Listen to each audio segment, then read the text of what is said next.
Bonjour à tous, donc aujourd'hui on va voir un exercice de Minpon qui est tombé pour les PC en 2024 pour les oraux, mais en réalité bon il peut être utile aussi pour les MP, les PSI, même les BCPST et les ECG peuvent aussi essayer. C'est un exercice qui est pas mal intéressant, il est aussi un peu compliqué, un peu fondamental tout ça, mais cependant il utilise vraiment des notions de base, donc en fait même à la fin de la première année vous pouvez le regarder. Faudrait peut-être remplacer Oméga un univers au plus dénombrable, le remplacer par Oméga un univers fini si vous êtes en première année ou en début de deuxième année. Mais vous pouvez tout à fait le faire.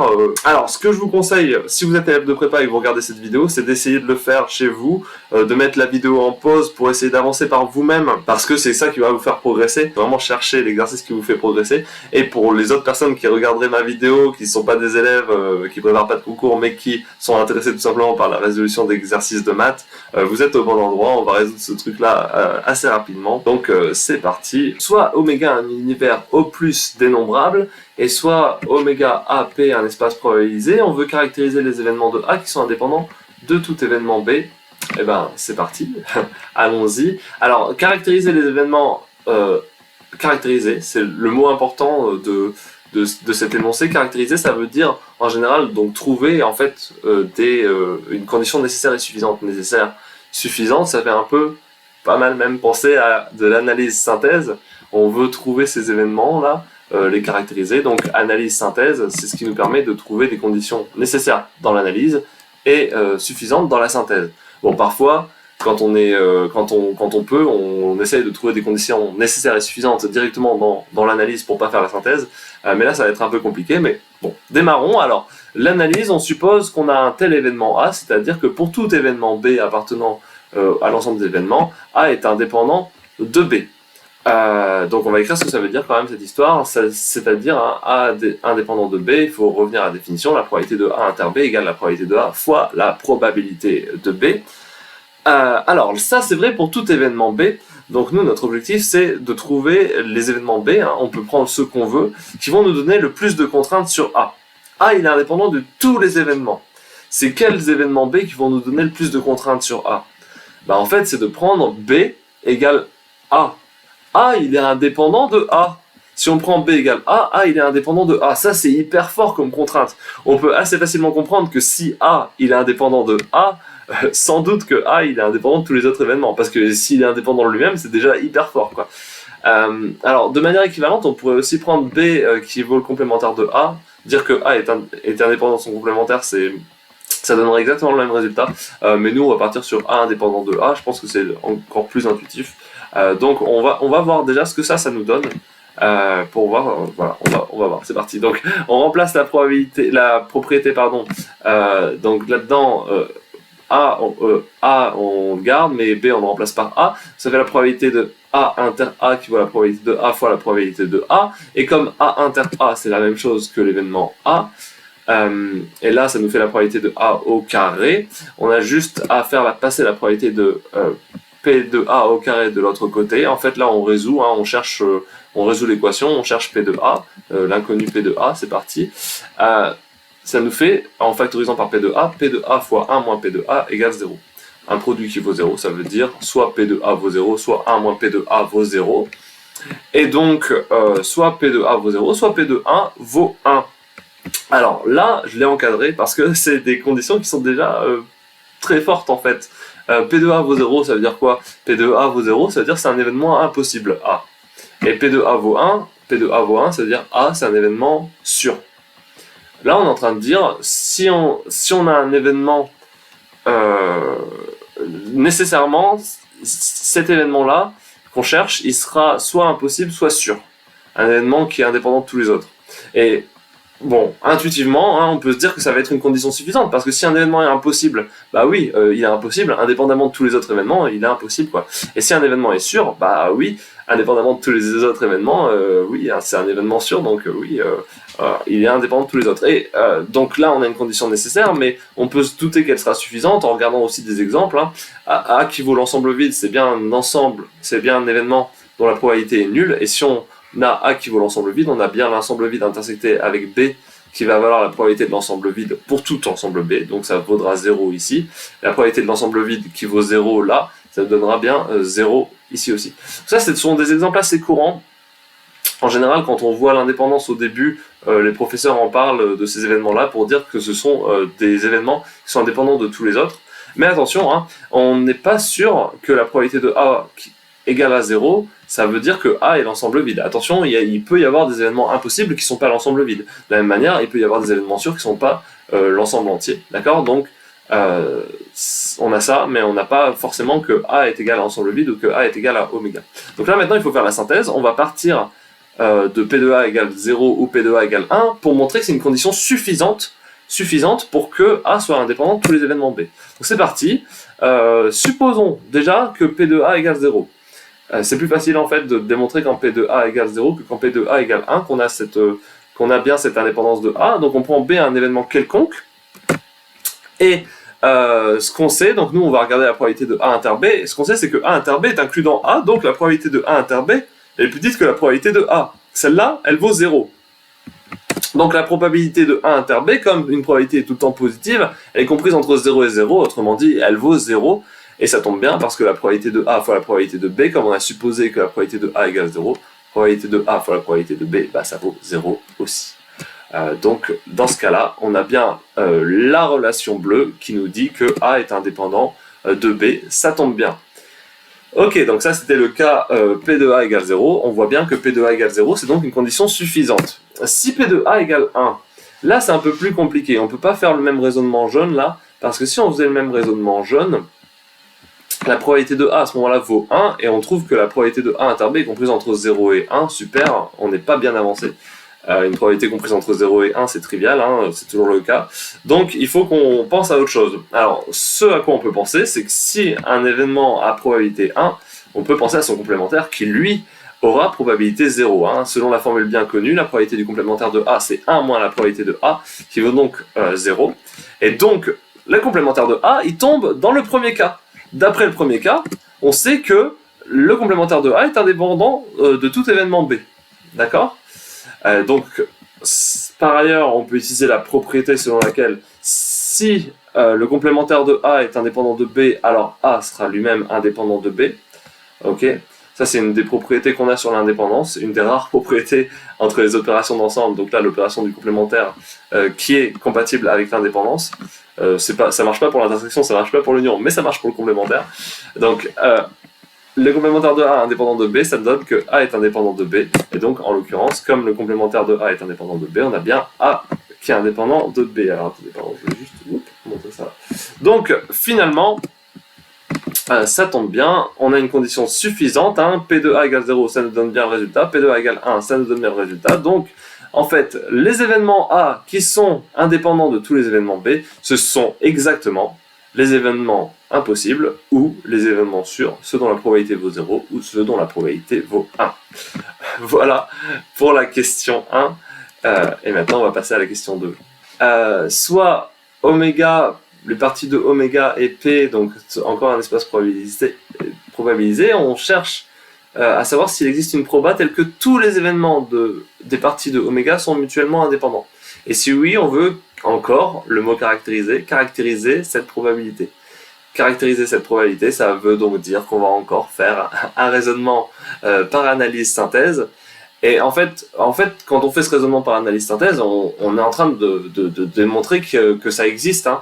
En fait, si ça n'existe pas, c'est comme si on voulait montrer que ça n'existait pas, on ferait aussi une analyse qui conduirait à une contradiction, d'accord ? Une analyse qui conduit à une contradiction, et en fait, on appelle ça un raisonnement par l'absurde.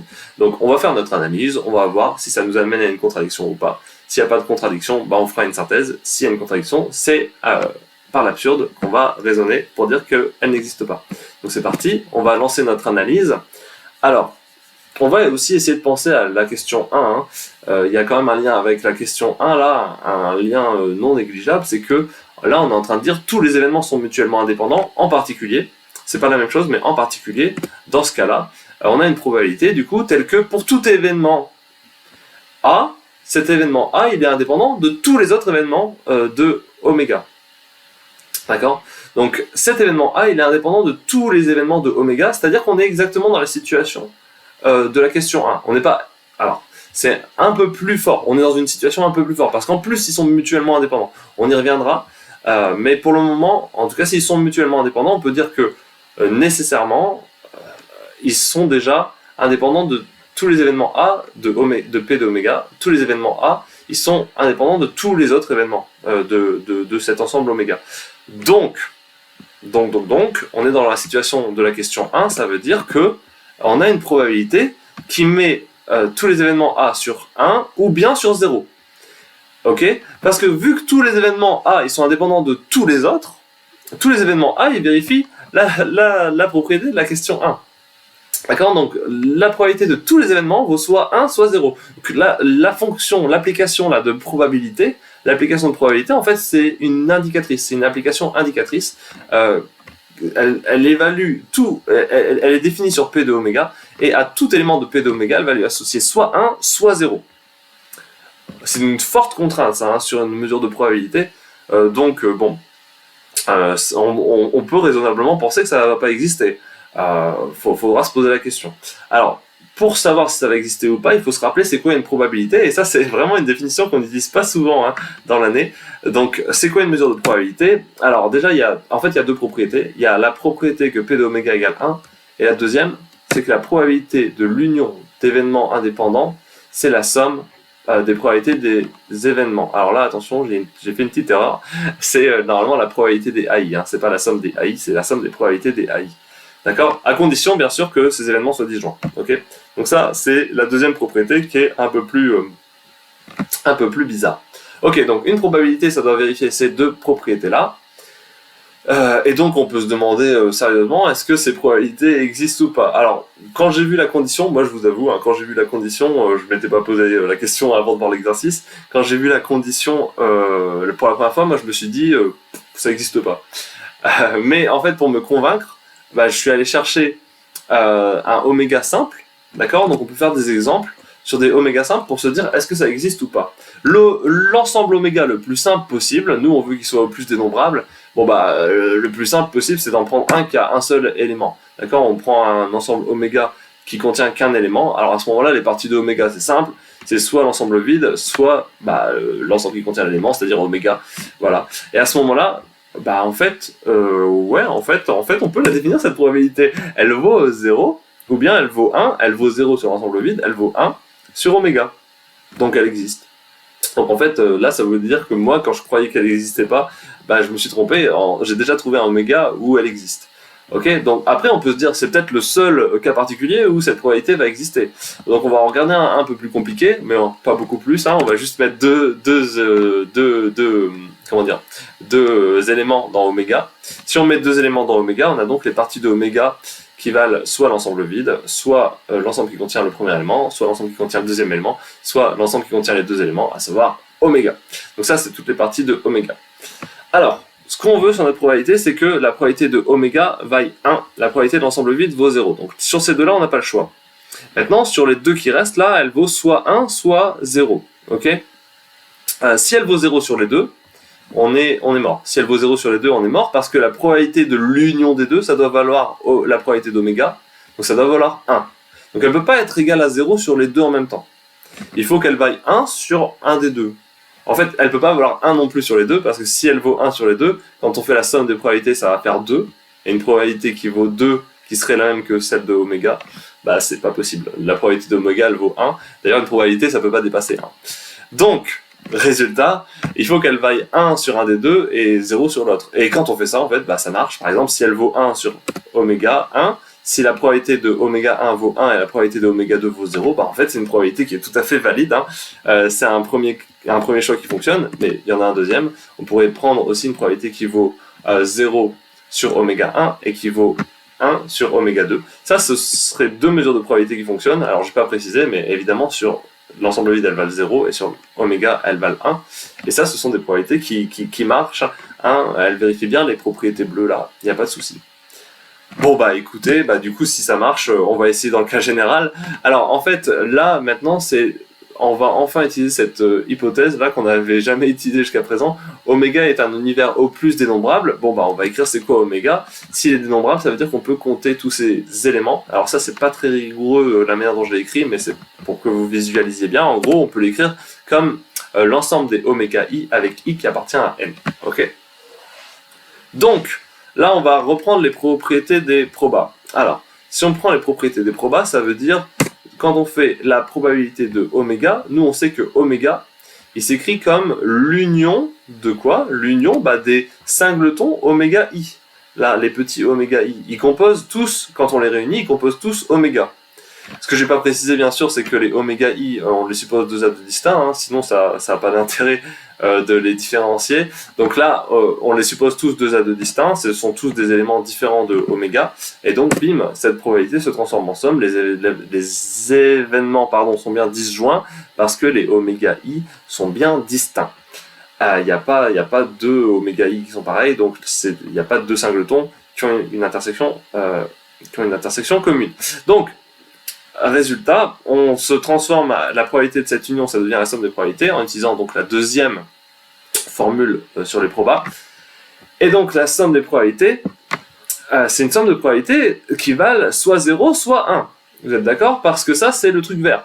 Le truc vert, on a supposé que tous les événements ont une proba qui vaut soit 0, soit 1. Donc quand on évalue la probabilité d'un événement, cette probabilité vaut soit 0, soit 1.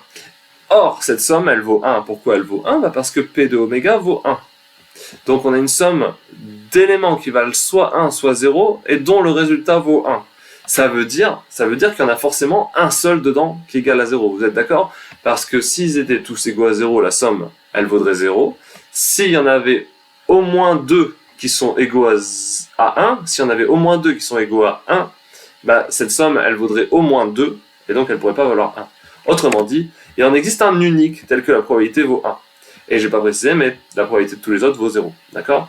Il en existe un unique tel que la probabilité vaut 1. Alors, autrement dit, si on revient à cette histoire d'indicatrice, là, ce serait une écriture un peu plus théorique, mais si on revient à cette histoire d'indicatrice et aux événements, on va dire en fait que pour tout événement, la probabilité de cet événement, elle vaut 1 à quelle condition? Elle vaut 1 à la condition que le petit oméga i, là, il appartienne à l'ensemble, à l'événement. Si oméga i, il appartient à l'événement, alors la probabilité de l'événement A, elle sera égale à 1, sinon la probabilité de l'événement A, elle sera égale à 0. Autrement dit, on peut le réécrire, c'est une condition nécessaire que vérifie P. P, il est de la forme, j'ai mis un indice I, il est de la forme PI, à un événement A, il associe 1 si le petit oméga I appartient à A, et il associe 0 sinon. Pourquoi c'est 1 si oméga I il appartient à A? Parce que si oméga I appartient à A, ça veut dire que l'événement du singleton oméga i, là, cet événement-là, il est inclus dans A, vu que oméga i appartient à A. Donc la probabilité de A, elle est plus grande que cette probabilité-là. Ça veut dire que forcément, si oméga i appartient à A, la probabilité de A, elle vaut 1. Ok? Et si oméga i n'appartient pas à A, alors à ce moment-là, on a dit la probabilité de tous les autres oméga, elle est nulle. Donc la somme des probabilités de tous les autres oméga vaut 0. Et donc si oméga i n'appartient pas à A, on est que sur des probabilités nulles, et donc A, ça devient un événement impossible.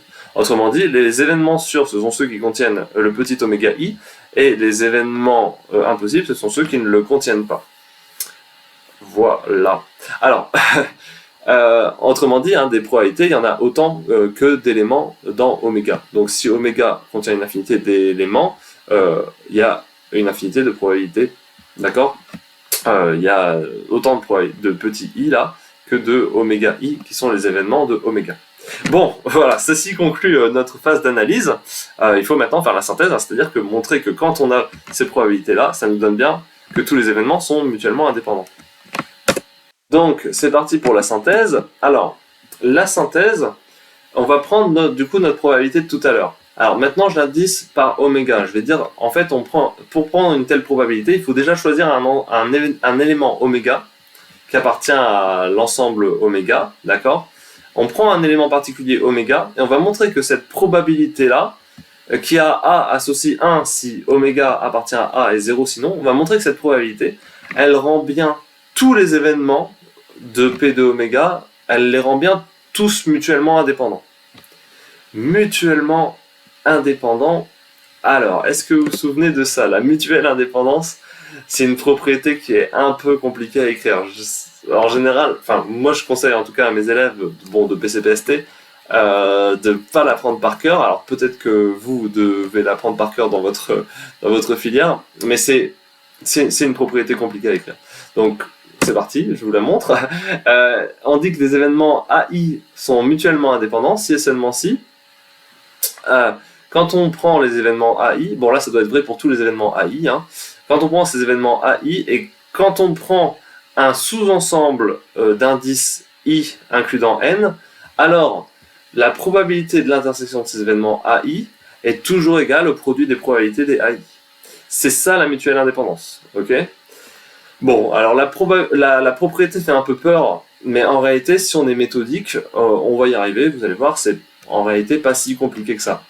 On a des pour-tout et des pour-tout là, donc quand on veut prouver quelque chose avec des pour-tout, on commence par poser les variables, on va dire soit AI, soit donc ces événements là, AI pour I appartenant à N, donc des événements de P de oméga, et soit un sous-ensemble d'indices. On veut montrer cette égalité-là, d'accord? Donc on veut calculer la probabilité de l'intersection des AI. Alors, nous on sait que cette probabilité elle va valoir 1 si oméga appartient à l'ensemble, 0 sinon. Donc on va commencer par faire un premier cas où oméga appartient à cet ensemble. Oméga il appartient à cet ensemble à quelles conditions? Bah s'il appartient à tous les AI en même temps. Donc on va dire premier cas, si pour toute I, oméga appartient à AI, alors on sait que oméga il appartient à l'intersection de tous les AI. Donc par définition de la probabilité, à ce moment-là la probabilité de l'intersection des AI elle vaut bien 1. Ok, ça c'est la définition de la probabilité. Par ailleurs, par hypothèse, on a supposé que pour tout i, oméga appartient à AI. Donc pour tout i, la probabilité de AI égale 1, encore en utilisant la définition de P, d'accord? Parce que oméga il appartient à tous les AI. Donc ça veut dire que quand on fait le produit, eh ben, ça fait le produit des P de AI qui fait le produit des 1 parce qu'elles valent toutes 1, oméga appartient à tous les AI, et donc ça fait bien 1, ça fait donc bien la probabilité de l'intersection des AI. Dans ce cas-là, ça marche, on a bien prouvé l'égalité de la mutuelle indépendance. Ça marche dans le premier cas. Deuxième cas, du coup on prend le cas opposé. Le cas opposé c'est on va supposer qu'il existe un indice particulier, donc comme il est particulier, je l'appelle I0, il existe un I0 appartenant à I, tel que oméga n'appartienne pas à l'ensemble AI0, à l'événement AI0. Alors, dans ce cas-là, oméga il n'appartient pas à l'intersection. Pourquoi? Parce que dans cette intersection, vous avez l'événement AI0, d'accord? Donc cette intersection, elle est incluse dans AI0. Si oméga n'appartient pas à AI0, oméga ne peut pas appartenir à un ensemble qui est inclus dans AI0. Donc, encore par définition de la probabilité de l'intersection des AI, dans ce cas-là, elle vaut 0. Ok? Par ailleurs, comme oméga n'appartient pas non plus à AI0, la probabilité de AI0 vaut 0, encore en utilisant la définition de la probabilité. Et quand on fait le produit donc des probabilités de AI, on peut extraire de ce produit, on peut extraire la probabilité de AI0. À ce moment-là, il reste le produit des autres probabilités, d'accord? Donc pour I qui appartient à l'ensemble I privé de l'indice I0, donc toutes les autres probabilités restent dans le produit, et on a extrait cette probabilité-là, qui vaut 0, donc 0 fois un produit, ça fait 0, ça tombe bien, on a donc cette probabilité de l'intersection qui est égale au produit des probabilités, bim, dans tous les cas, la probabilité de l'intersection est égale au produit des probabilités, super, on est dans le cas de la mutuelle indépendance dans tous les cas, c'est parfait, on peut conclure quoi? Bah, que notre probabilité P oméga là, eh ben, c'est exactement ces probabilités-là qui sont les probabilités recherchées. D'accord? On a juste à fixer un oméga qui appartient à l'ensemble grand oméga et ça nous donne, bim, une probabilité recherchée. Et il n'y en a pas d'autres. D'accord? C'est-à-dire il y en a autant que de petits éléments oméga dans l'ensemble grand oméga. D'accord? Donc si l'ensemble grand oméga il a n éléments, bah, il y a n probabilités qui vont correspondre et une par élément de l'ensemble grand oméga. Et si grand oméga est infini, bah, il y a une infinité de probabilités qui marchent. Donc voilà qui conclut l'exercice. Donc là, on l'a vraiment corrigé en entier. Alors, le jour de l'oral, évidemment, je pense que l'examinateur aurait aidé l'élève. Pas besoin de faire tout ce que j'ai fait là pour avoir une excellente note à l'oral. Hein. Là, j'ai vraiment fait au bout du bout tous les détails, moindres détails. La mutuelle indépendance, c'est dans les moindres détails de l'exercice. Voilà, bah, je vais faire d'autres corrections, donc n'hésitez pas à vous abonner pour être au courant de quand j'en ajouterai. Il y en aura pour tous les niveaux, pour les premières années, deuxième année. Donc voilà, restez connectés. Allez, salut!